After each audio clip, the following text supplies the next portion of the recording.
Okay. Happy Easter, everyone. As we all have been saying, Christ is risen. He is risen indeed. The greeting that the early Christians gave to each other, not just on Easter Sunday, basically every time they met, it was a common greeting. That, and when things got tough, they would draw a fish in the in the dirt as they talked. Okay, this is lesson 4, and this is supposed to go on till the end of May,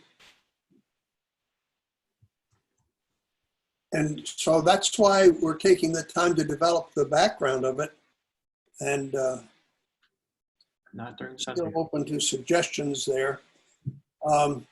Last week we talked about Augustine and Pelagius, and we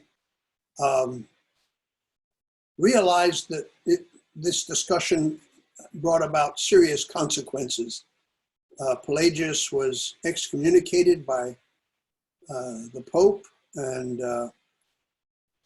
by 2 successive popes, actually. And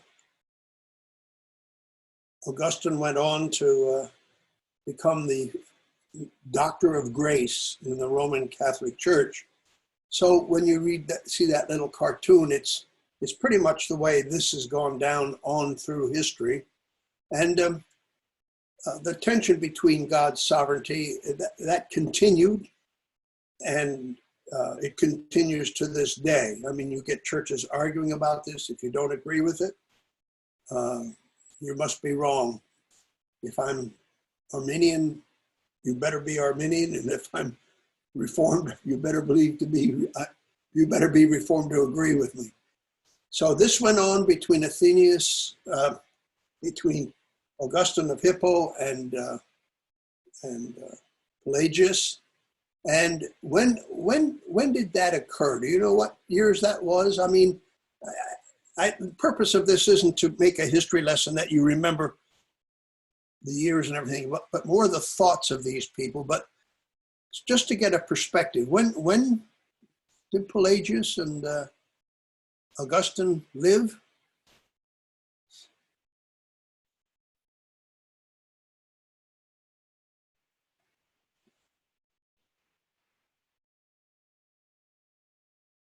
In 354. Well, Pelagius died in 418 or 419. The Conference of Carthage, the Synod of Carthage was in 418, and he died just a year later. So when we talk about this, I have a question up there on the screen. Why did Augustine and Pelagius, I did ask, I'm sorry, I had a question up there. Why did Pelagius's worldview receive so much attention? And I bring this up because Nathan asked the question, why did Pelagius have such a strong influence? Can you answer that? He didn't believe in the original sin, is that right? Yes, he did not. I don't know if that's what you were looking for or not. But well, that's one of the reasons that he was excommunicated. But why did Pelagius's worldview receive so much attention? Why does Arminius's worldview receive so much attention? Because Phil, he really caters to our heart. That's where we're at, really. We really think we're not all that bad. We really can do some stuff to contribute to our salvation. Yeah. You know? I mean, we're a little bit off, but we're not as bad as Augustine would have us believe, or the scriptures would have us believe. And also, we all like to be in control. Pelagius's worldview is in the context of Christianity, but denying the teaching of the scriptures, and basically because we're all Pelagian at heart. We want to be in control. And when we're not, we don't like it. So, and then we did go through these. They lived 354 to 430. And then my next question is, when did the Reformation occur? You have approximate time frame? Martin Luther nailed his 95 Theses to the door of Wittenberg in 1517, and the Reformation moved on from there. Right. So we're jumping ahead 1,000 years, 1,000 years.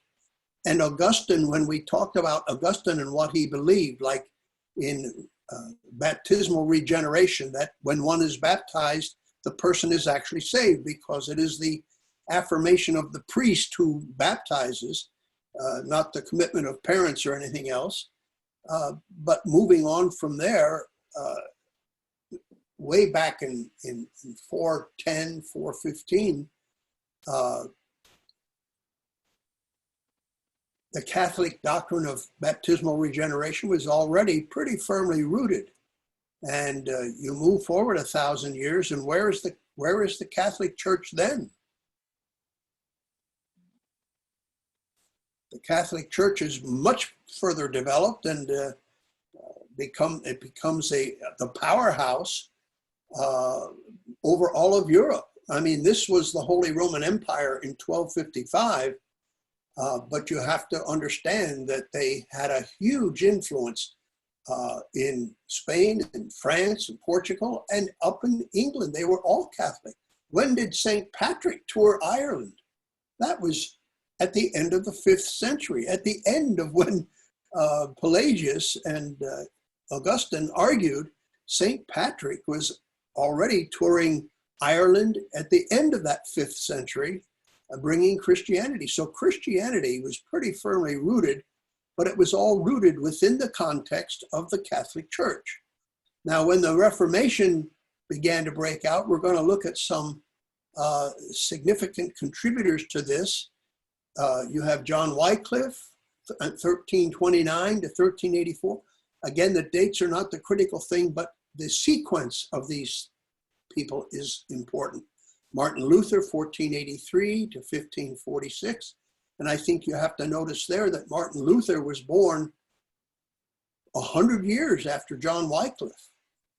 And Huldrych Zwingli, 1484 to 1531.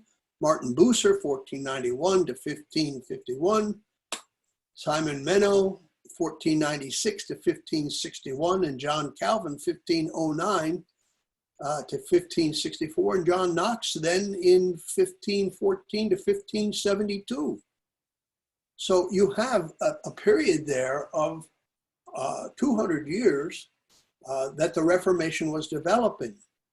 And so I want to look at each of these people, because when you compare their thoughts to earlier thought, you begin to see how the Reformation blossomed all over Europe the way it did.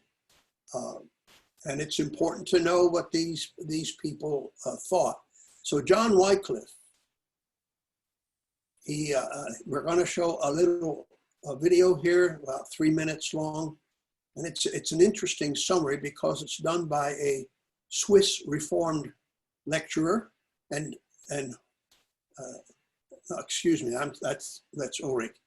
This is done in a little short 3-minute vignette on John Wycliffe and what he brought to the Reformation.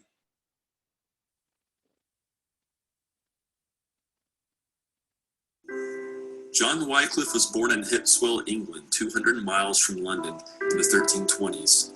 He appears on the scene at Oxford in 1346, where he spent most of his life studying and teaching. The first major disruption caused by Wycliffe was his refusal to comply with papal taxation to the English Church, a people who were already heavily taxed due to their coming 100 Years' War between the French, as Edward III claimed ownership of Normandy and Philip VI disputed his claims. Wycliffe strongly refuted the papal taxation.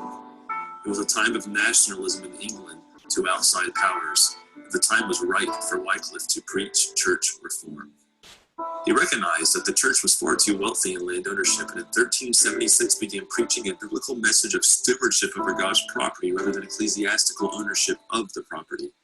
Pope Gregory XI condemned Wycliffe's ideas and writings, but Wycliffe gained powerful friends and was able to withstand the condemnation of Rome and continue his teachings. Shortly after was a Western Schism, where the Catholic Church was split, and three different men, Clement VII, Alexander V, and Urban VI, all claimed the office of Pope. Wycliffe, who was interested in restoring the Church to the New Testament ideal, detested the schism. This began a string of attacks from Wycliffe against the Roman Church, as he argued that the Bible has an authority higher than the Church's teachings, and the Bible was the only reliable source for God's truth. He argued against the authority of the Pope. He argued that Jesus Christ was the head of the Church. He argued against purgatory and openly taught against the celibacy of the priesthood, indulgences, and the need for praying to the saints. He then continued in the 1380s to translate the Bible, which was the Latin Vulgate at the time, into English, as he sought to get the Bible into as many Englishmen' hands as possible in order to spread the truth of his teachings and continue to expose the Catholic Church. His goal was a true reform of the Church by placing the Bible into the hands of the laity.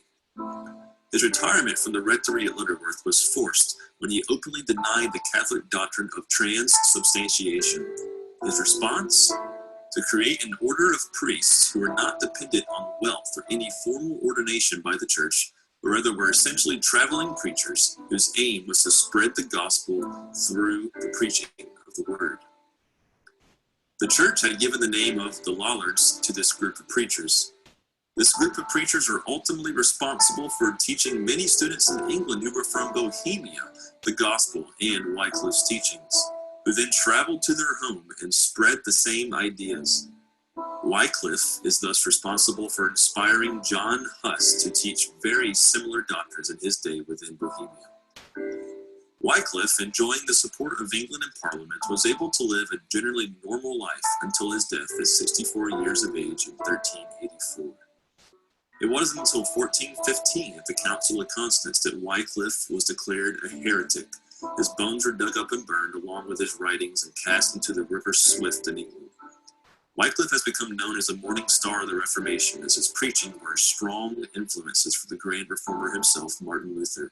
And today we look back and celebrate his boldness to preach and teach the truth in the midst of such hostility, and we thank him for his place in church history of the preservation of the gospel.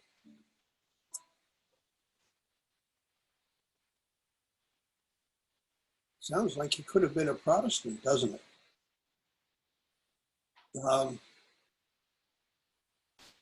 He graduated 1372. Now, he was born in 1330, 1329. People debate that. And he was 42 years old when he received his Doctor of Theology from Oxford. That's quite a lengthy time. However, he did graduate from Merton College when he was 16 years old with an arts degree. And then when he came to Oxford finally, he was closely tied to Oxford the rest of his life. And he was called the morning star of the Reformation. And that's because there were so many thoughts, so many doctrines that he held, or so many positions that he held, which really challenged the Roman Catholic Church. You have to understand, again, that the Catholic Church had become inherently corrupt.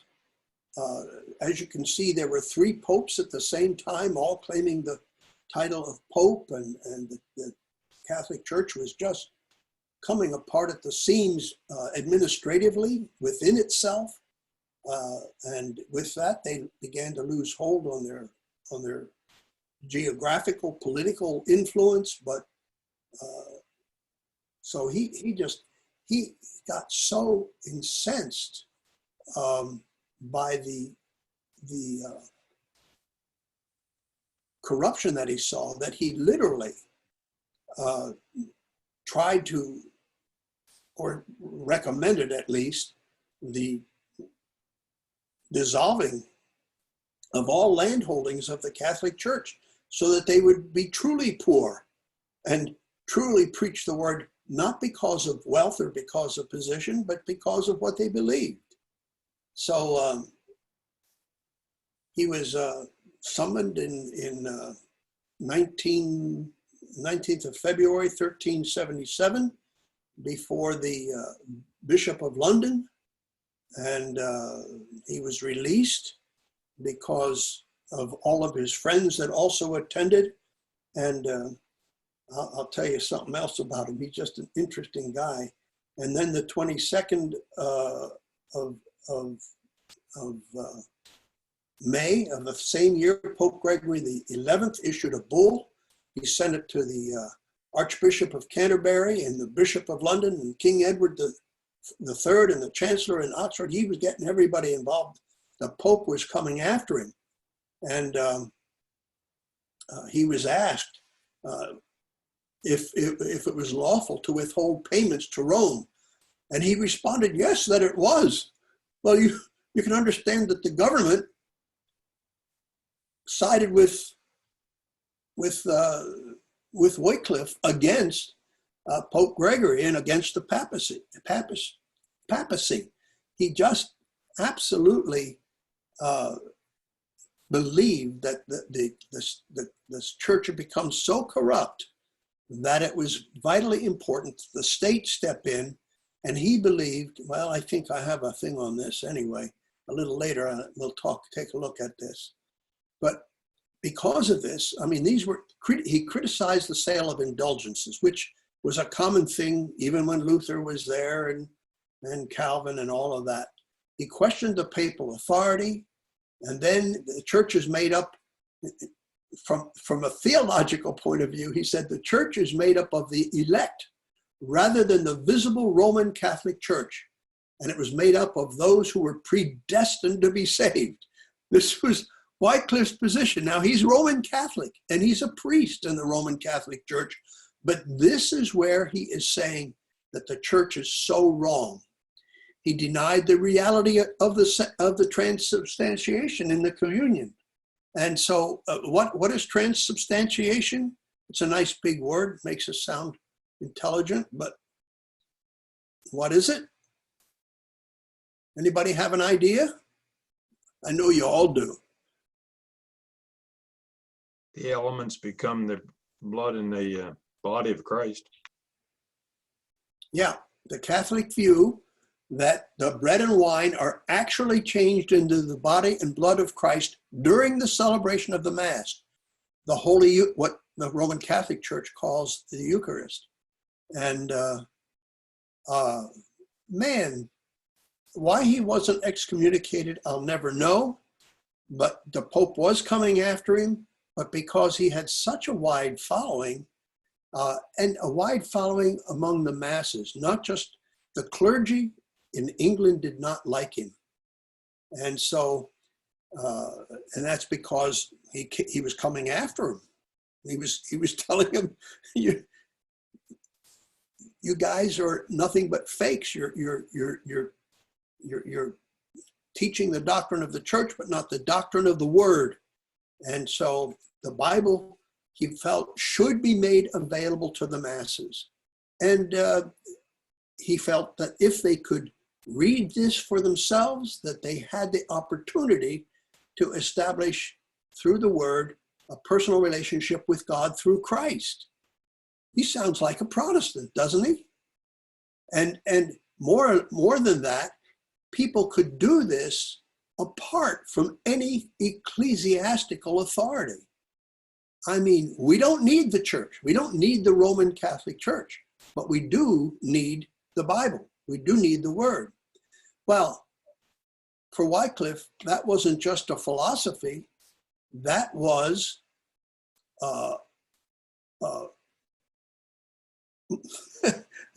that drove him to translate the New Testament and a lot of the Old Testament into the vernacular English. Now, you have to understand that he lived actually, did any of you remember reading Chaucer's Canterbury Tales. And that Old English, I mean, it was tough to decipher what he was trying to say at all. But he wrote this before Chaucer did, wrote the Canterbury Tales. I mean, they were contemporaries, but he wrote this literally before. So that was the Old English that he used. But nevertheless, it was the language of the people, and that's what he felt was vitally important. It was important that the people understand the Bible for themselves without the oversight of church tradition and church authority and church interpretation. Once he did that, he educated many people in the masses in the Bible, and he organized a group of poor parishioners known as Lollards. Lollards, I don't know what that means, but it was not a pat on the back, but they took it as a badge of honor if they were called a Lollard. And these were just regular people taught to read the Bible, taught to teach what the Bible taught, and don't worry about what the church tells you to teach. Forget about it. They were not ordained by the church, but they were discipled by Wycliffe and then sent out into the villages and everything else around London, so that they could teach the word, not teach the church, but teach the word. And so it was the ability to read, understand, and speak the Bible or the doctrines of the Bible in the mother tongue. So he was a huge contribution. He was the theoretician, I would say, of the Reformation. And these thoughts were grabbed onto by Luther and Zwingli and Calvin 100 years later, and more of them were put into practice than what Wycliffe did. So he was a huge, huge influence on the reformers. And but we should remember that he died as a Roman Catholic priest. He never was excommunicated. He never left the church. He wanted the church to be reformed from the inside out. But if the church did what Wycliffe demanded them to do, the church would be completely decentralized, completely fall apart as an institution, and they would have had to just reconstruct themselves from the ground up, which they weren't going to do, because we know that when people get in power, that power is the God that we serve. So it's just interesting that that he was a Roman Catholic. He died in the church while saying Mass in the parish church at Lutterworth on December 28th, 1384. He died saying the Mass. Actually, he had a stroke and he died a day or so later. But it's just interesting to hear these thoughts from a man who was Roman Catholic. And we talked about Augustine being Roman Catholic, but Wycliffe would have been drummed out of the church if they could have done so. Pope Gregory XI died before he could execute any further orders, although he sent people to that conference, and but the government stepped in and dissolved it. So it's just that he was a huge influence. The greatest contribution, I think, is the translation of the Bible into the English. Again, he exalted the word as having a greater authority than the church. In fact, he thought the church had no authority at all. As you follow his writings, it was a mild problem with the church, and then he became more critical of the church, and in the end, he absolutely opposed the church at all, and in the questioning of papal authority. This gave birth to a thinking that in England that just trembled through the land slowly but surely. And so we want to do some comparisons here. Pelagius, grace comes as a result of human effort in obedience to God's law, right? Grace is not something that is given by God, but something that we grasp by obedience. On the other hand, there's Augustine, who said that grace comes as a gift from God. It is irresistible. Grace is also received through the sacraments administered by the church, communion or the Eucharist and baptism. Wycliffe, on the other hand, said grace comes as a gift from God. He agreed with Augustine on that. And he did. He liked Augustine. He was quite a philosopher. He knew Plato and Democritus and all the other early Greek philosophers. But the word is the vehicle by which God brings one to faith, not the church. So Augustine believed the church was the means of grace. Wycliffe believed that the word was the means to grace. And so huge deviation or departing of the Catholic doctrine. Let's see if I can, with Pelagius, you please God by obedience to his law. That's what pleases God, your obedience. Well, you would not deny that because that's what God expects of us. He expects obedience. However, with Augustine, that obedience is impossible. There is no merit by which we can please God. We can't bring, our obedience is so far lacking. In fact, he says there is, if it wasn't for grace, the irresistible grace of God, I would not have ever believed. But there is merit by which we please God after our salvation, a merit that is bestowed by God's grace on us, okay? Wycliffe, on the other hand, said, there is no merit by which we can please God. He agreed with Augustine on that.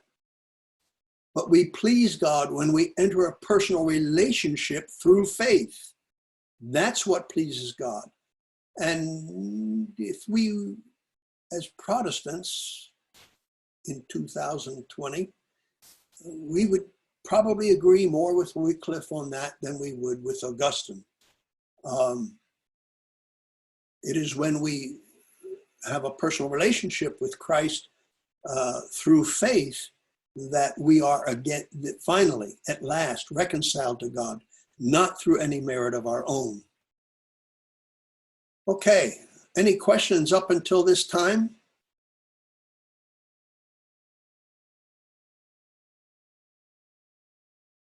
None? Phil, I have one quick one. You said of Augustine, grace is a gift of God and it is received through something. I missed.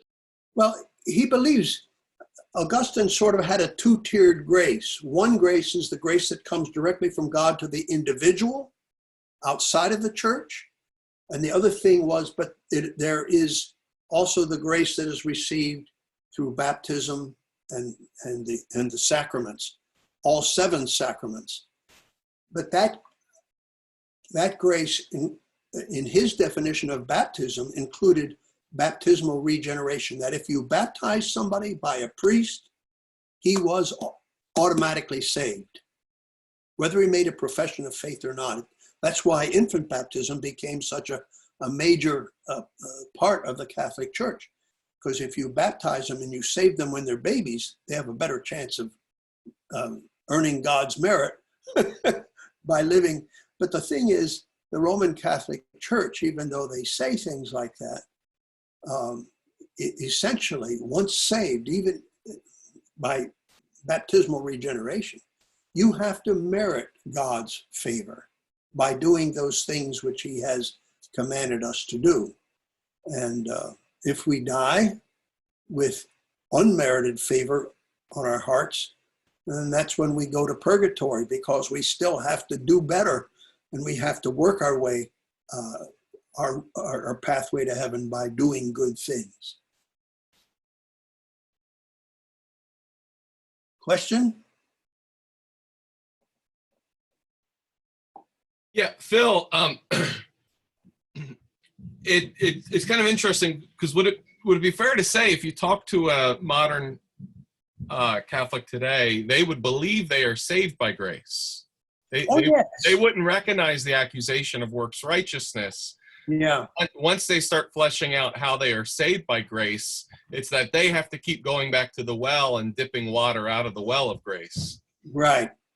A good book to read on that would be R.C. Sproul's book on Getting the Gospel Right. It is a discussion between evangelical Christians and Roman Catholics on finding common ground of how they can move forward. But that's exactly right. They would say that they are saved by grace. They would agree with Augustine, but it is a grace that comes under the authority of the church, not just because of a personal relationship to Christ. Okay, we got to move on. If I take too much time here, we're gonna. Well, I was going to add something there, Phil. Okay. And that is that Plato thought not only in terms of the intellect, but the intellect was subservient to the will. The will was more important than the intellect, but the will was bound. And Augustine picked up some of what Plato was about, but he added the Christian dimension, which was not as clear in Plato, and talked about the soul as opposed to simply using the mind to understand spiritual reality. And that's where he shines as a theologian who eclipses the writings of Plato in a way that helps the church understand how it becomes the church. Mm-hmm. So that's an interesting sidelight, I think, when you compare Plato and Augustine. There is a bond between them, but Augustine takes it and runs with it and sees it in a more thoroughly Christian context, of course, and gives us this light with respect to how important the will is and how important the will, which was bound in nature's night, has been liberated through the grace of the Christ and the Holy Spirit's power. Yeah. And Wycliffe was a great admirer of Augustine, but more than that, he admired Plato. So that connection between Plato and Augustine moved forward into Wycliffe. He thought Aristotle was terrible, but Plato he followed that same trail from Plato to Augustine, and then he himself adopted that and moved forward to beyond that. Yes, and that was right, because Aristotle was of the mind. He didn't have the faith component that was evident in Plato. Right. Yep. It's interesting to see the development of thought through these things, through this trail that we follow. Okay, I want to go on if that's okay. Is my class going to go to 10:30 this morning, or are you going to go to church this morning? We want to talk about Huldrych Zwingli.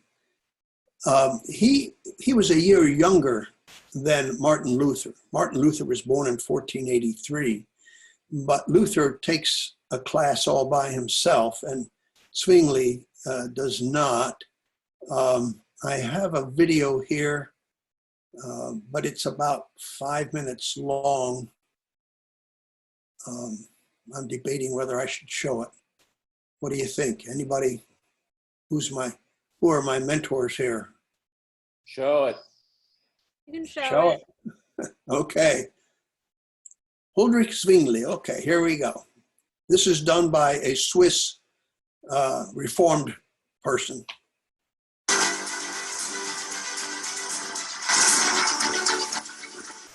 Around the same time that Luther was born in a miner's cabin up in Germany, Zwingli was born here in Switzerland in a herdsman cottage high up in the Alps.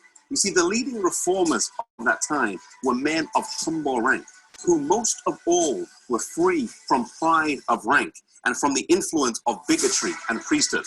His father desired for him an education, and at the age of 13, he was sent to the city of Bern to receive one. But whilst he was there, another danger would arise. Because of his intellect, his sharp mind, and his leadership qualities, the monks desired to recruit him. While Luther had gone down that path, he had no desire to go down that path. Neither did his father, and so his father called for him to return home.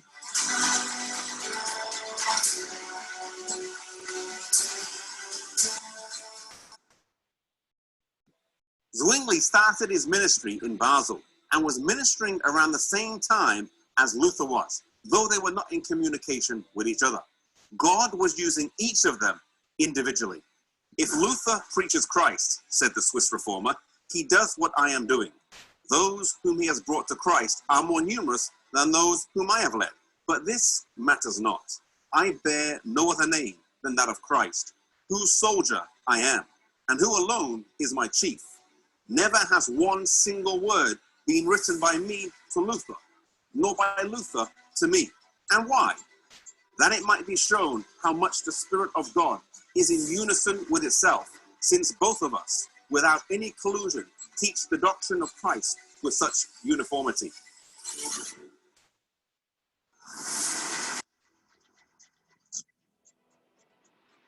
Zwingli was soon called to minister here in Zurich at the cathedral, where he faithfully preached God's word, repelled the sale of indulgences, and spearheaded the Swiss Reformation in the early 16th century.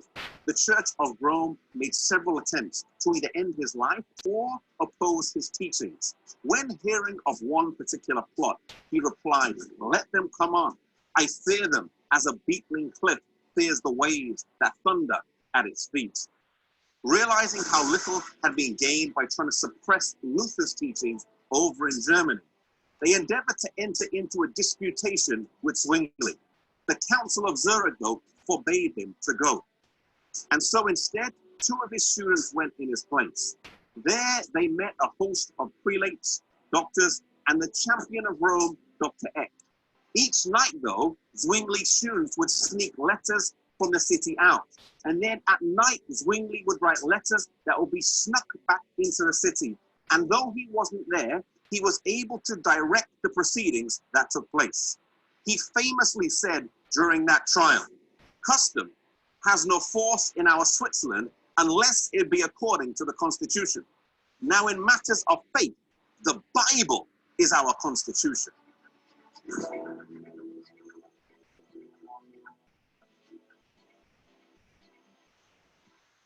The contrast between the two sides made a clear impression on those who were watching at the time. Zwingli continued to faithfully preach God's word here in Zurich, Switzerland, throughout the rest of his life.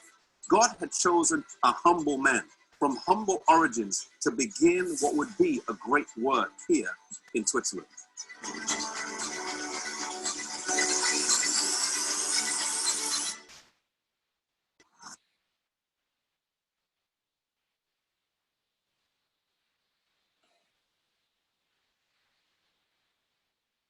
Okay.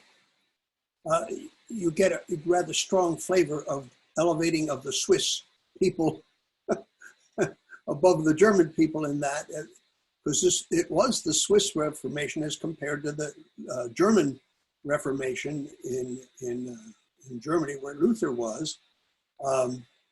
He graduated from Basel in 1504 with a bachelor's degree, and then in 1506 he got a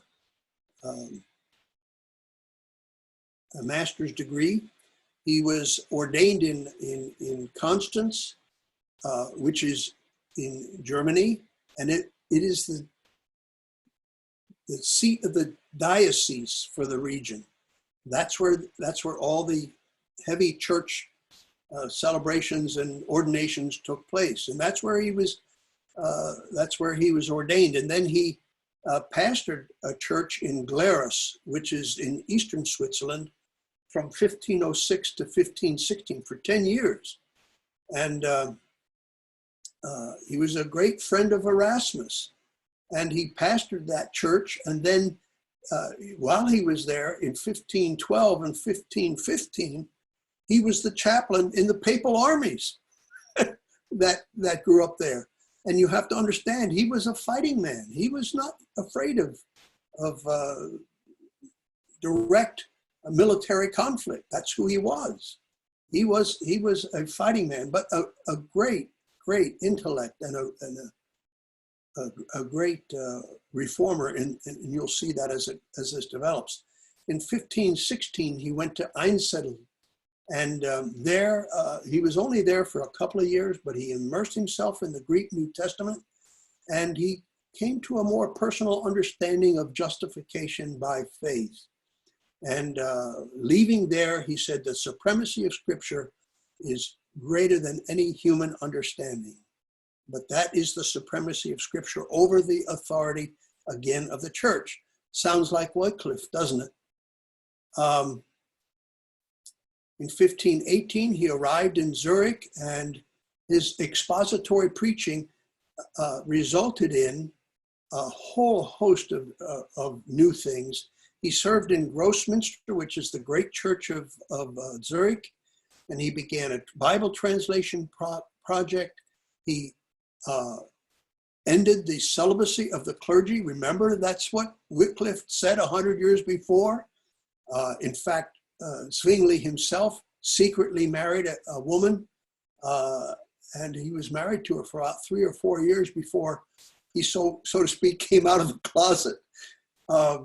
And the city council broke with the Diocese of Constance. Now, huge development there, where the council no longer accepted the diocese authority, but developed its own authority. And like Wycliffe, who used the state to control the power of the church, Zwingli did the same thing. And Zwingli developed 67 articles that he presented to the council as to how to reform the city. And the council adopted those 67 articles.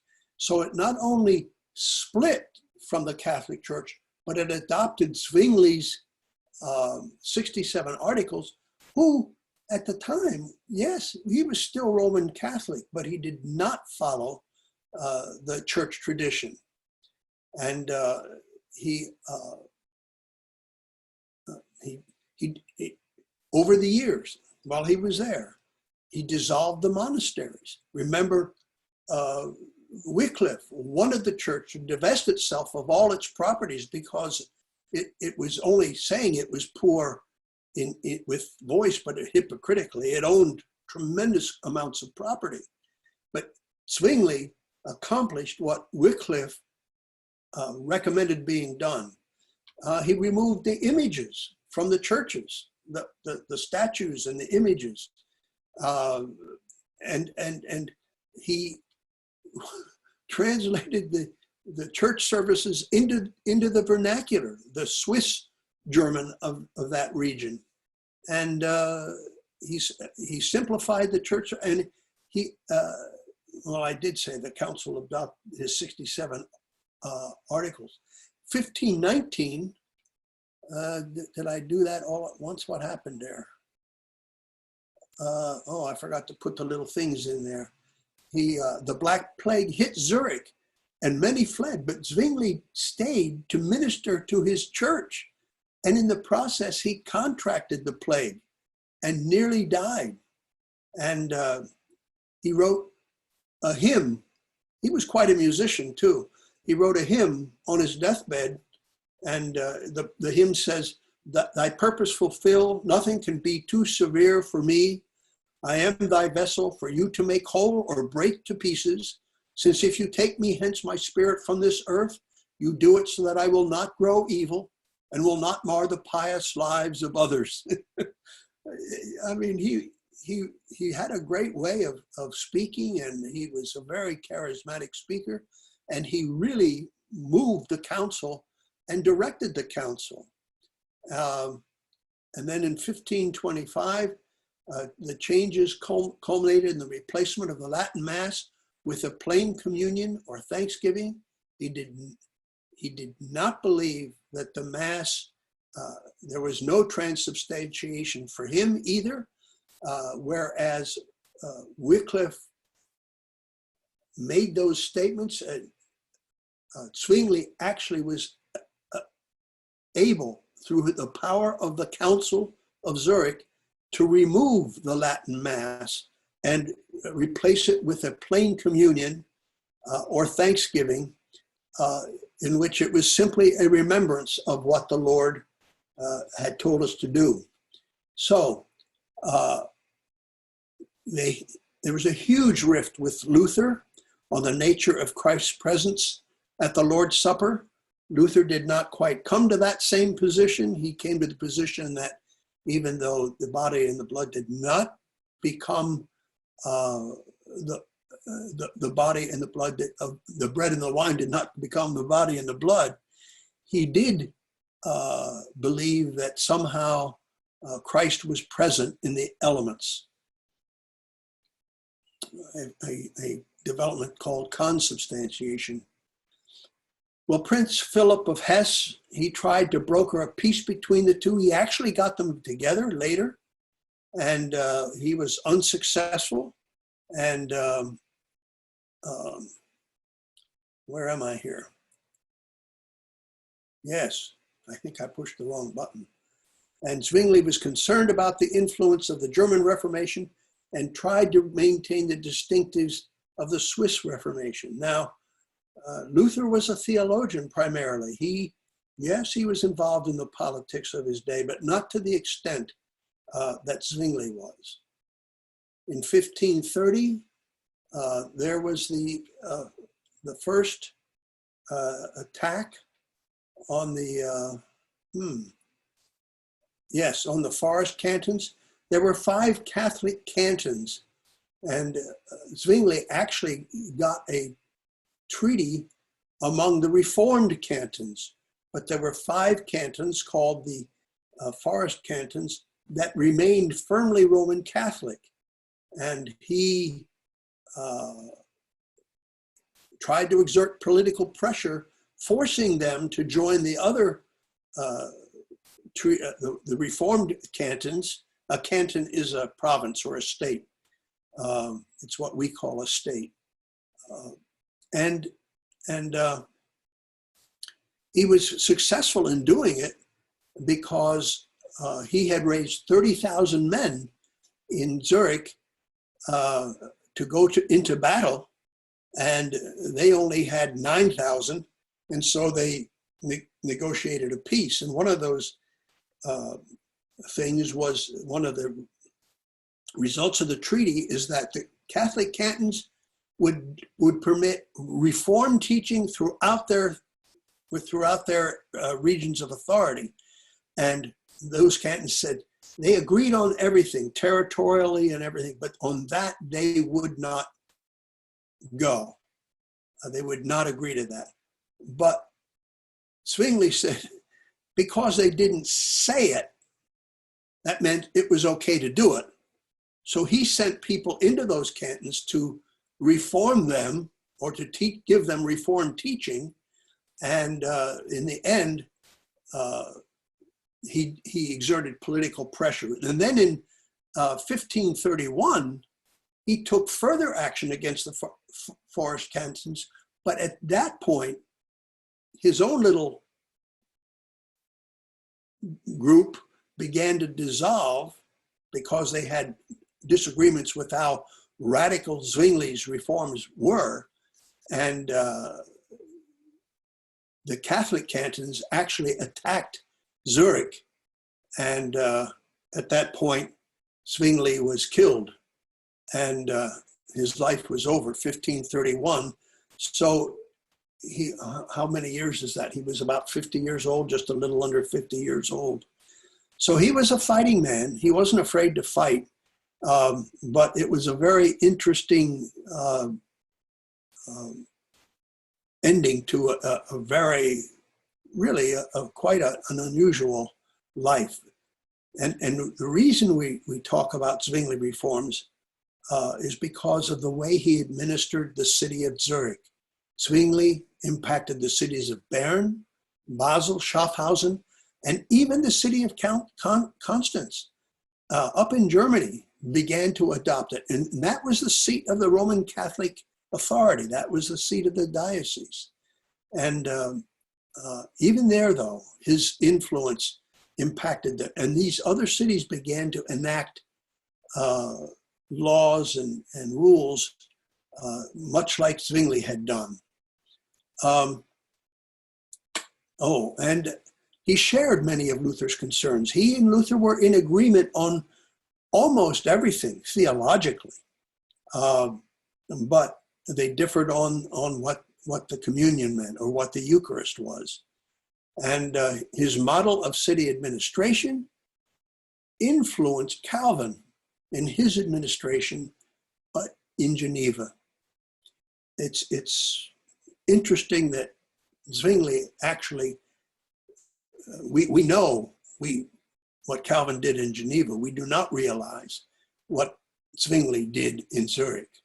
So let's look at a couple of comparisons again. Wycliffe, he was a Roman Catholic priest to the end. He did not believe in transubstantiation. Zwingli, he was a Roman Catholic priest to the end, although he advocated a massive reformation, even revolution if necessary. And also there was no transubstantiation. And well, I didn't quite get that cleared out, did I? Wycliffe still supported infant baptism with the Catholic understanding of baptismal regeneration. Zwingli, and there's a big debate. I mean, you can read all of the times the Synod of Zurich got together to answer things that people were complaining about Zwingli. He supported infant baptism, even though he did not believe that it held any saving grace. So you see where he moved one step further from Wycliffe from a baptismal regeneration. They both were not Catholics in my mind. He repudiated celibacy. Zwingli actually repudiated celibacy and convinced the Zurich Council to pass legislation annulling the celibacy of the clergy. And he himself, like we said, was married, and I think he had 4 children, or his wife did. Wycliffe, he advocated for poverty among the priesthood, a reaction to the corrupt wealth of the church, and he recommended that all church properties be sold. You know what? Zwingli did the same thing. He advocated for the poor, not the clergy, among their citizens, and convinced the council to secularize all church property, which they did. They gave their churches and all of their wealth to the city council, and they collected the wealth and they distributed it to the poor. They actually set up a welfare system in Zurich to take care of the poor. Just an amazing administrative result. Wycliffe advocated for separation of church and state, submitting the authority of the church to the authority of the state. Wycliffe actually said, if I'm excommunicated by the church, he would appeal to the king, and the king would have the authority to reinstate him back into the church, despite what the Pope said. Amazing.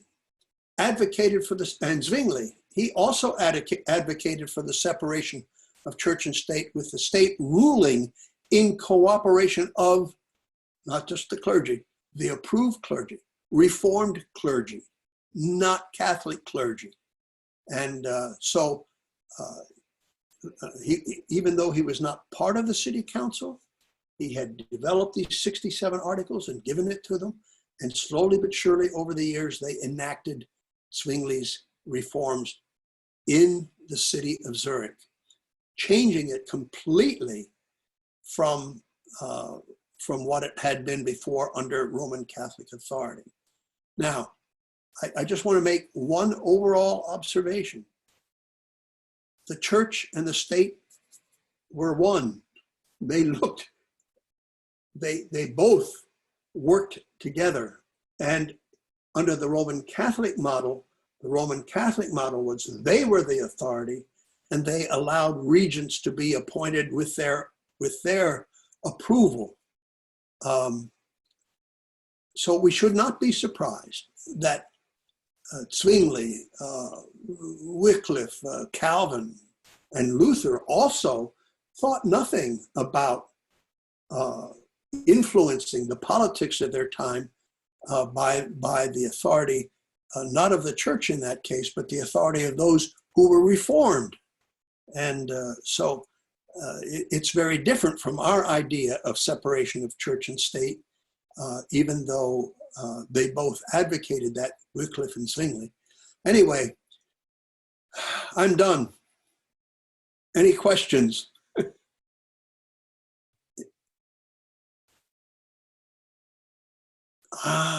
You know everything. I've explained everything just thoroughly. Thank you so much. Thank you, Phil. Well, you're welcome. I love the story. I love researching and I love reading, but I'm afraid that I go too deep. Blessed Easter to everyone. Yes. Happy Easter. Happy Easter to everyone. Happy Easter. Thanks, Blessed Phil. Easter. Yes. Woo. Thank you. Yep. No questions, huh? Thank you, Phil. everyone. You tell me about for Bernie Sanders since he was social.